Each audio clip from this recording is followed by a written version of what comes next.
오늘 하나님 말씀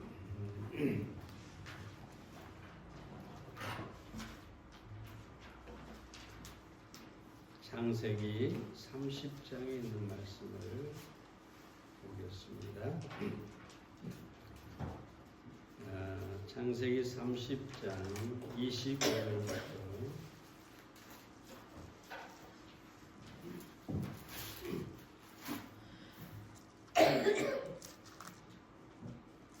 창세기 30장 25절부터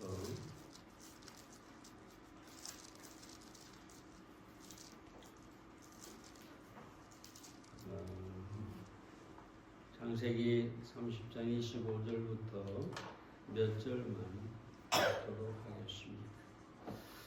라헬이 요셉을 낳은 때에 야곱이 라반에게 이르되 나를 보내어 내 고향 내 본토로 가게 하시되 내가 애삼촌에게서 일하고 얻은 처자를 내게 주어 나로 가게 하소서. 내가 애삼촌께 한 일은 애삼촌이 아시나리다.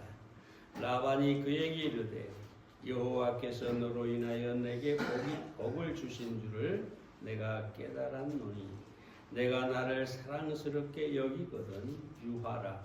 또 가로되 내 품삯을 정하라. 내가 그것을 주리라.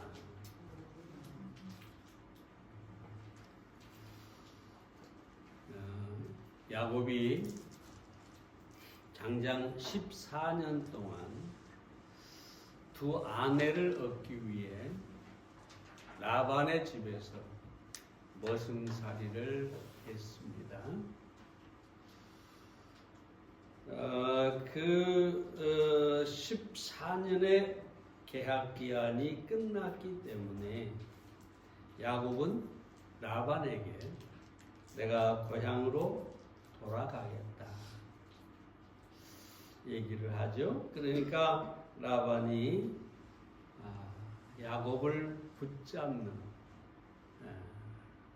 그래서 새로운 계약을 맺고 야곱이 계속해서 라반의 양떼를 치는 것을 보게 됩니다. 이 본문 속에서 우리가 몇 가지 교훈을 찾아보겠는데요. 첫째로 야곱은 번양을 사모하는 사람이었다.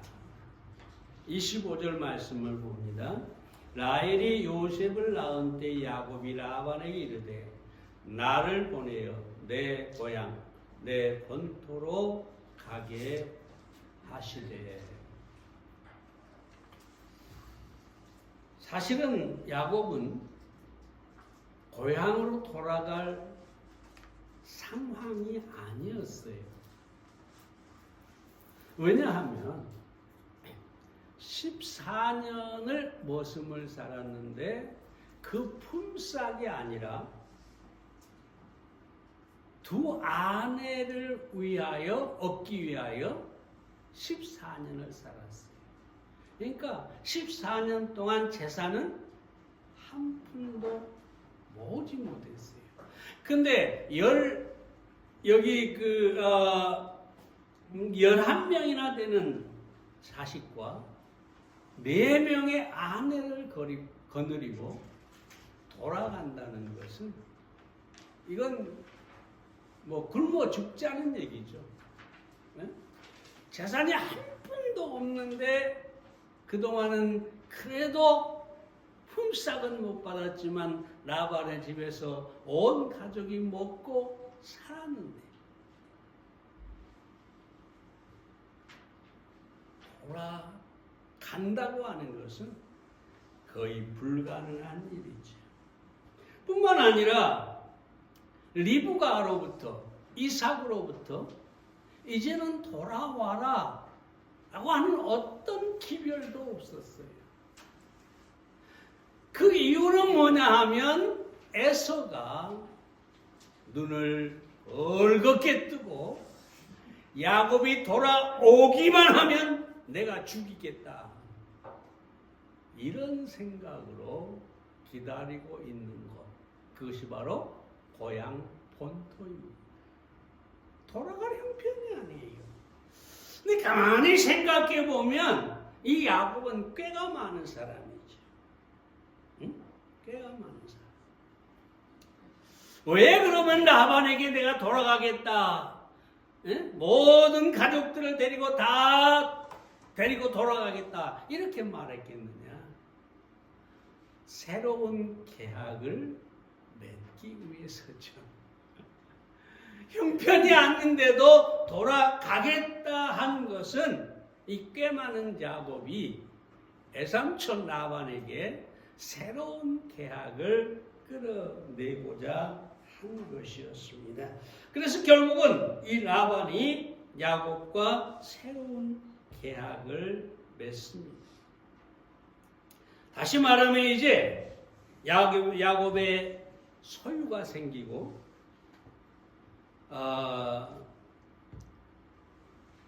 자기의 어떤 재산을 모을 수 있는 상황이 된 것이죠. 근데 이 말씀에 들어가기 전에 우리가 여기서 생각해 볼 것은 뭐냐 하면 이 야곱은 그럼에도 불구하고 고향, 본토를 사모했다는 거죠. 왜냐하면 거기에 하나님의 약속이 있는 땅이죠. 그래서 에서에게 장자권도 빼앗고 이삭의 축복도 가로채고 어떻게 하든지 하나님의 축복의 땅에서 내가 살겠다.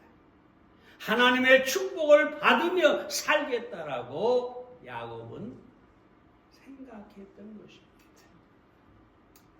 여러분.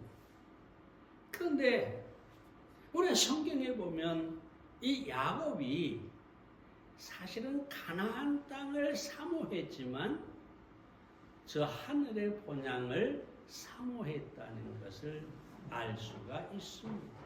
히브리서 11장 16절에 보면 저희가, 그러니까 아브라함과 이삭과 야곱을 말하는 거죠. 저희가 이제는 더 나은 본향을 사모하니 곧 하늘에 있는 것이다. 하늘에 있는 것이다. 그러니까 아브라함부터 시작해서 이삭과 야곱은 이 땅에 있는 가나안 땅에 하나님의 약속이 있는 땅에 살기를 원했지만 더 놀라운 본향, 하늘에 있는 본향을 사모했다라고 하는 것을 우리가 알 수가 있습니다. 사랑하는 여러분, 우리는 이 땅에서 나그네로 살고 있어요. 나그네는 본향을 사모하게 되어 있습니다.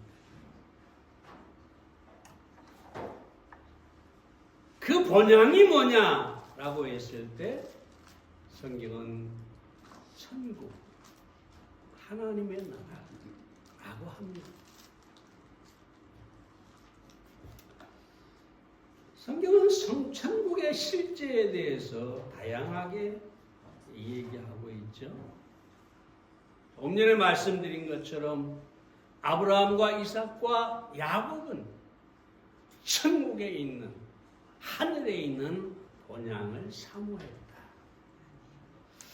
예수님께서도 천국은 그저 막연한 것이 아니라 분명한 실체로 믿었던 것을, 또 말씀하셨던 것을 볼 수가 있습니다. 사도 바울은 고린도후서 12장에서 천국에 올라갔다가 말로 할 수 없는 일을 경험했다고 합니다. 사도 요한은 요한계시록에서 이 천국과 천국에서의 삶을 아주 구체적으로 묘사하고 있습니다. 그러므로 천국은 실제하는 곳입니다. 토마스 칼라일이 천국과 지옥은 반드시 있어야 한다라고 얘기를 했는데, 있어야 하는 것이 천국이 아니라 있는 것이 천국입니다. 만약에 천국이 없다면 우리의 신앙은 헛된 것입니다. 만약에 천국이 없다면 예수님은 사기꾼입니다. 만약에 천국이 없다면 이 사도들의 순교도 다 헛된 것입니다. 무엇을 위해 저들이 목숨을 바쳤겠어요? 저 천국의 영원한 삶을 바라보고 이 땅에서 기꺼이 그 생명들을 내어놓은 것입니다. 어찌 이것이 헛될 수가 있겠어요? 어찌 천국의 본향이 없을 수가 있겠어요? 사도 바울이 천국을 분명하게 경험하고 내려와서 그는 기꺼이 매를 맞고 감옥에 갇히고, 그리고 우리가 잘 아는 로마의 단두대에서 그 생명을 기꺼이 바쳤습니다. 무엇 때문에요? 천국이 있기 때문에, 부활이 있기 때문에 저들은 기꺼이 순교를 당했던 것입니다. 인류 역사상 가장 뛰어난 문학가인 윌리엄 세익스피어가 뭐라고 합니까? 나의 소망은 하늘에 거하는 것이다. 위대한 수학자인 파스칼도 천국을 확실하게 믿었어요.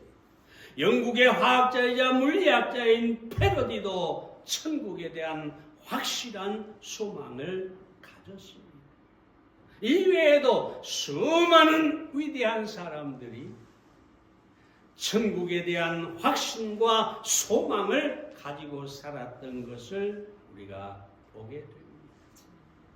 천국 신앙이 왜 중요하냐? 여러분 잘 아시다시피 천국 신앙을 가질 때 이 땅에서 나그네 인생을 살 수가 있기 때문입니다. 나그네라고 하는 게 뭡니까? 그 과정에 매이지 않아요. 거기에 머물지 않아요. 내가 원하는 목적지까지 갈 동안에, 내 고향까지 갈 동안에 중간에 머물러서 거기에 매여 살지를 않아요. 아브라함은 그래서 하늘의 본향을 바라보면서 살았기 때문에 이 땅에서 장막을 치고 나그네로 살았어요. 장막은 천막을 말해요. 양을 치면서 옮겨 다니는 천막을 말해요. 하나님께서 비록 가나안 땅을 주셨지만 아브라함은 어디에도 집을 짓지 않습니다.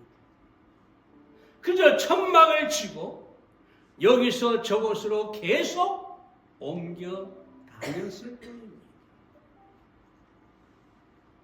매이지 않아요. 근데 롯은 어떻습니까? 롯은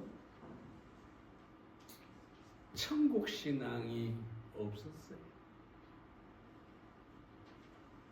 그는 소돔성을 바라보고 갔다가 거기에서 집을 짓고 거기에서 권세를 얻고 거기에서 명예를 얻고 거기에서 그는 소돔인처럼 살았던 것을 우리가 보게 됩니다. 근데 문제는 뭐냐? 롯이 소돔에서 그렇게 정착해서 소돔인으로 살려고 했지만 소돔 사람들은 롯이 이방에서 흘러 들어온 나그네라는 사실을 잘 알았어요. 그래서 우리가 창세기에 보면 뭐라고 하느냐? 이 롯이 자신이 소돔에 정착하고 소돔의 시민이라고 생각했지만 창세기 19장 9절에 보면 소돔 사람들이 롯을 향해 뭐라고 하느냐? 이제 네가 우거하면서 이 땅에 살면서 법관이 되려 하는도다. 너는 외인이고 너는 나그네고 너는 이 땅의 사람이 아닌데 네가 이 땅에서 법관, 주인의 행세를 하려 하는 거다. 결국 모든 것을 잃고 롯은 빈 몸으로 소돔에서 떠나야 했습니다. 여러분, 우리는 나그네입니다. 아브라함처럼 나그네로 살아야 합니다. 이 나그네로 산다는 것은 이 세상에서 자유해야 한다는 것이죠. 세상의 명예, 세상의 돈, 세상의 모든 것으로부터 자유해야 합니다. 왜 우리가 불행할까요? 왜 우리가 마지막에 모든 것을 잃고 절망할까요? 소돔처럼 세상에 그리고 세상 것에 매이기 때문입니다. 돈에 매이고 집에 매이고 이 세상의 어떤 직장이나 또는 명예나 어떤 권세나 이런 게 매여가지고 사니까 여러분 그렇게 사는 사람들은 자유가 없어요. 그래서 조금만 무너지고 조금만 잃어버리고 조금만 문제가 생기면 죽네 사네 불행해져요. 근데 나그네로 사는 사람은 조금 잃어도 그래 여긴 내 땅이 아니야. 응? 자유하죠. 자 여러분 야곱처럼 하늘의 본향을 사모하는 그런 삶을 사시기를 바랍니다. 네? 이 땅 아무것도 아니에요. 그저 지나가는 것이다. 이렇게 자유롭게 살아가는 여러분이 되시기를 바랍니다. 두 번째로 야곱은 축복의 통로가 되었습니다. 27절 말씀을 봅니다. 라반이 그에게 이르되 여호와께서 너로 인하여 내게 복을 주신 줄 내가 깨달았노니 내가 나를 사랑스럽게 여기거든 여기 유하라. 떠난다고 한 야곱이 아니라 라반이 야곱을 붙잡기 위해서 어떻게든 붙잡으려고 그저 애를 쓰는 장면을 보게 되죠. 그래서 깨달았노니라는 말은 징조를 보다는 뜻이고 증거를 보다는 뜻이고 자세히 관찰하여 알았다는 뜻입니다. 그러니까 이 라반이 야곱을 가만히 보니까 자기 집에 머슴으로 살고 있는데 중요한 것은 자기가 누리는 모든 축복이 자세히 보니까 자기 때문이 아니라 야곱 때문에 왔다. 이걸 깨달았다고 합니다.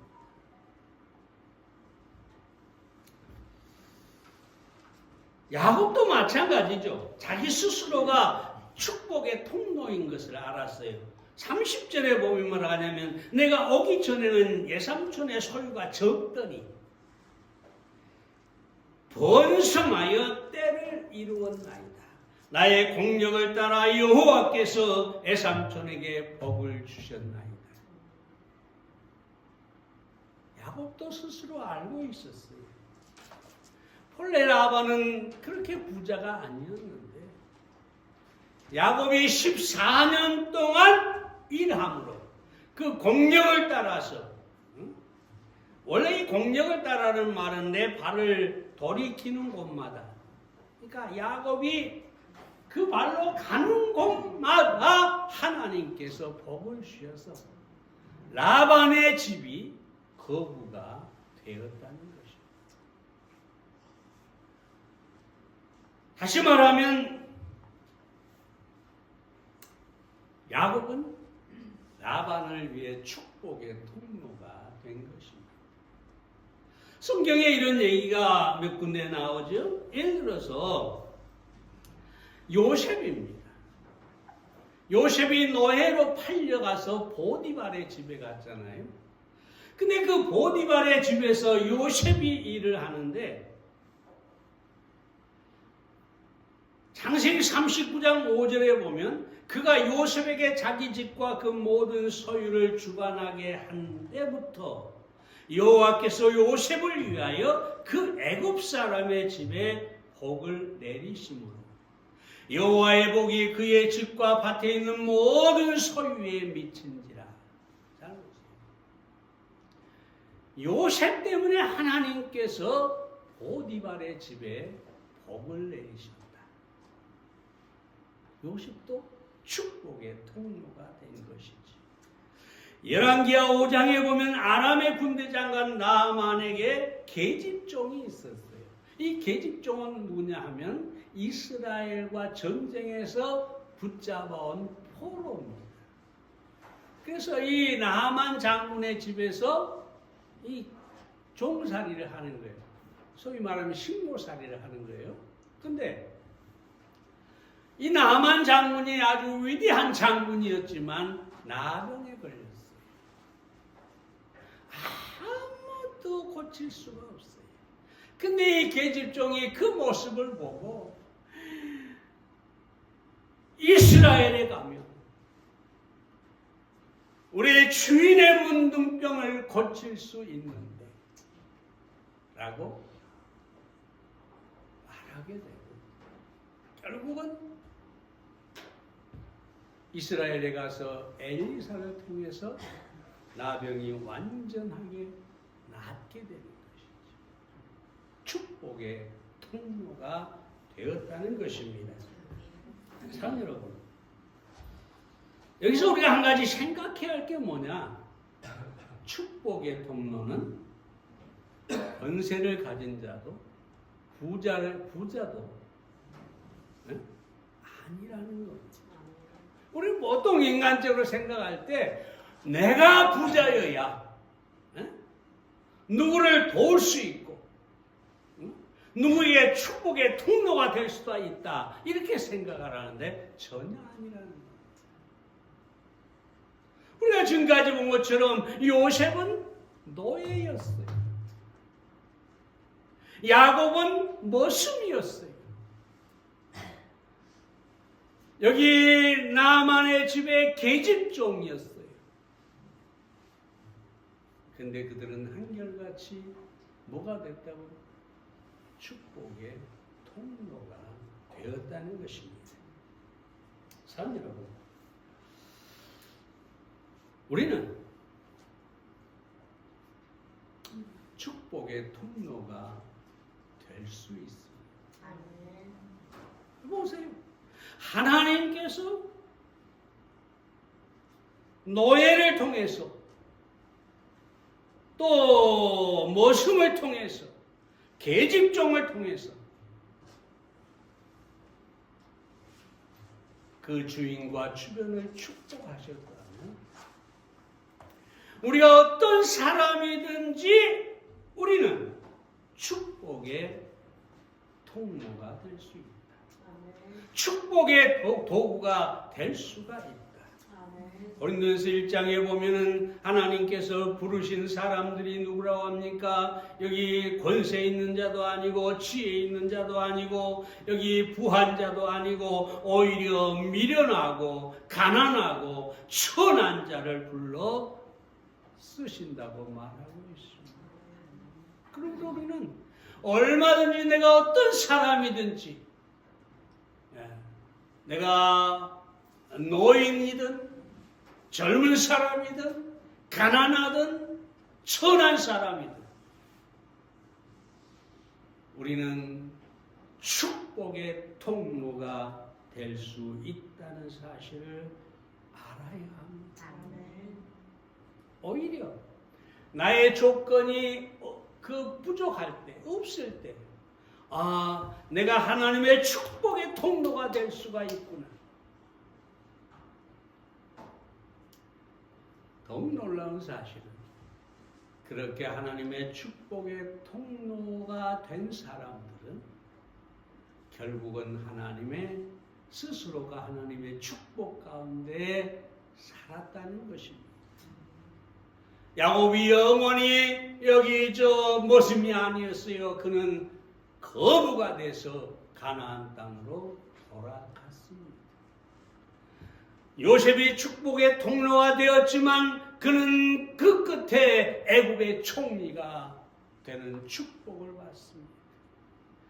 나만의 계집종의 이야기는 나오지 않습니다만 우리가 분명히 알 수 있는 것은, 짐작할 수 있는 것은 나만이 문둥병을 고치고 돌아와서 이 계집종을 어떻게 대우했을 것인가 보지 않아도 눈에 선합니다.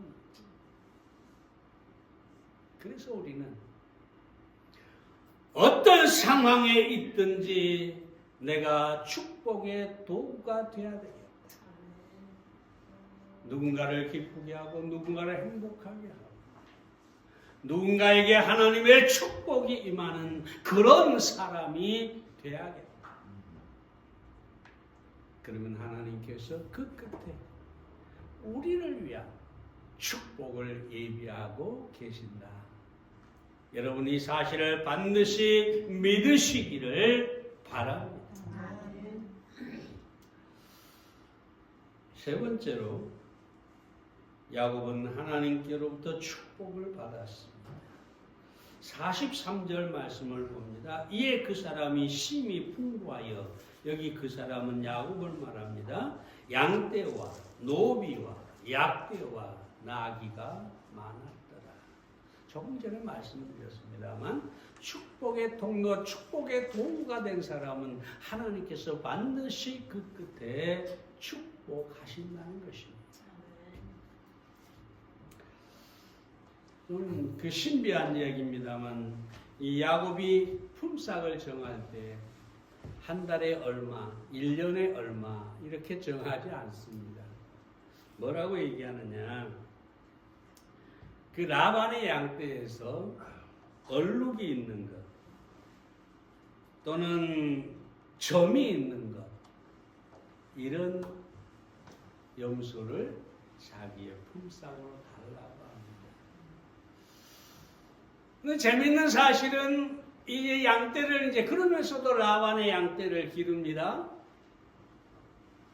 두 양떼를 구분해서 기르는데 양이 새끼를 잉태할 때마다, 아니 새끼를 그러니까 짐승이 교미를 할 때마다 뭘 하느냐?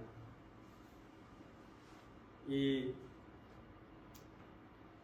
버드나무 그 깎은 것을 여기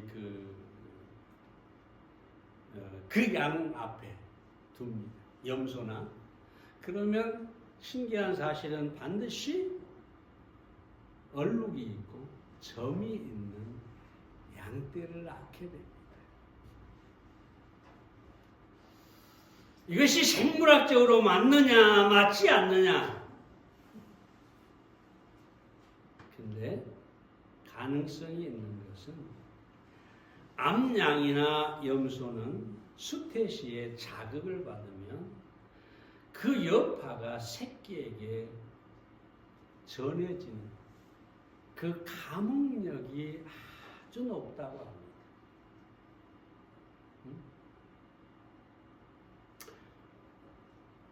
다시 말하면 어떤 근거가 있을 수도 있다는 거예요.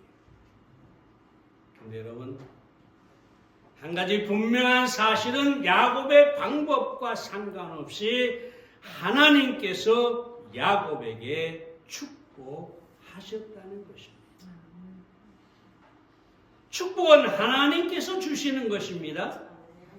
하나님께서 막으시면 어떤 대단한 사람도 축복을 얻거나 누릴 수가 없습니다.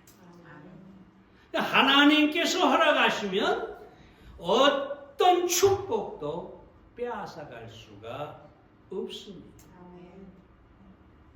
역대상 29장 12절에 보면 부와 귀가 주께로 말미암고 또 주는 만유의 주제가 되사 손에 권세와 능력이 있사오니 모든 자를 크게 하심과 강하게 하심이 주의 손에 있나이다.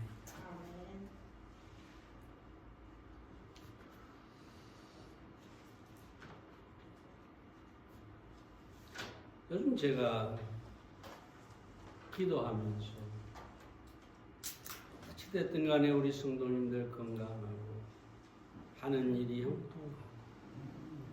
형통하고 때때로 내가 볼 때에 인간적으로 어렵고 힘든 삶을 살아온 사람, 노년에는 건강하고 노년에는 풍부하고 노년에는 행복한 그런 삶을 살게 해달라고 기도합니다.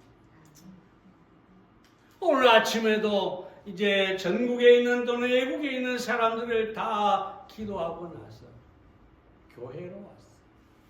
그리고 한 사람 의자를 바라보면서 기도하고 또 기도했습니다. 저는 하나님께서 반드시 내 기도에 아멘 하시고 그 기도에 응답해 주시리라고 믿습니다. 왜냐? 누구든지 예수 그리스도의 이름으로 내 이름으로 기도한 것은 내가 다 이루겠다고 하셨습니다. 하나님의 뜻대로 하는 기도는 응답된다고 하셨기 때문입니다. 제가 여러분을 위해서 중보의 기도를 하는데 어찌 제 개인적인 욕심을 위해 기도하겠습니까? 하나님의 뜻이 여러분의 삶에 이루어지기를 기도하는 것입니다. 그러므로 반드시 하나님께서 여러분을 어떤 모양으로든지 축복하리라고 믿습니다. 마지막 한 가지만 말씀을 드리면, 그럼 우리가 어떻게 축복을 받을 수가 있느냐? 구약에서는 순종과 드림입니다. 신약에 와서 이걸 바꾸고 말하면 믿음과 헌신, 믿음과 드림입니다. 성경을 읽어보십시오. 계속해서 하나님께서 축복하시겠다고 하는 말씀 앞에 반드시 나오는 것이 순종이고 믿음이고 헌신이고 드림입니다. 패트릭 헨리의 유명한 유언을 다시 한번 말씀을 드립니다. 그는 그 자손들을 위하여 유언을 남기는데 이렇게 말했어요. 본인은 이제 나의 가족들에게 내 전 재산을 양도해 주고자 한다. 그런데 무엇보다 가족들에게 주고 싶은 것은 소중한 한 가지가 있다. 그것은 바로 다름 아닌 하나님께 대한 신앙이다. 만일의 식구들 모두가 그 신앙을 물려받아 소중히 간직한다면 비록 내가 그들에게 단돈 1실링을 남겨주지 않는다고 해도 부유하게 될 것이나, 만약 그들이 신앙을 간직하지 않는다면 내가 그들에게 이 세상 모든 것을 준다고 해도 결코 부유해지지 못할 것인지 오히려 가난하게 될 것이다.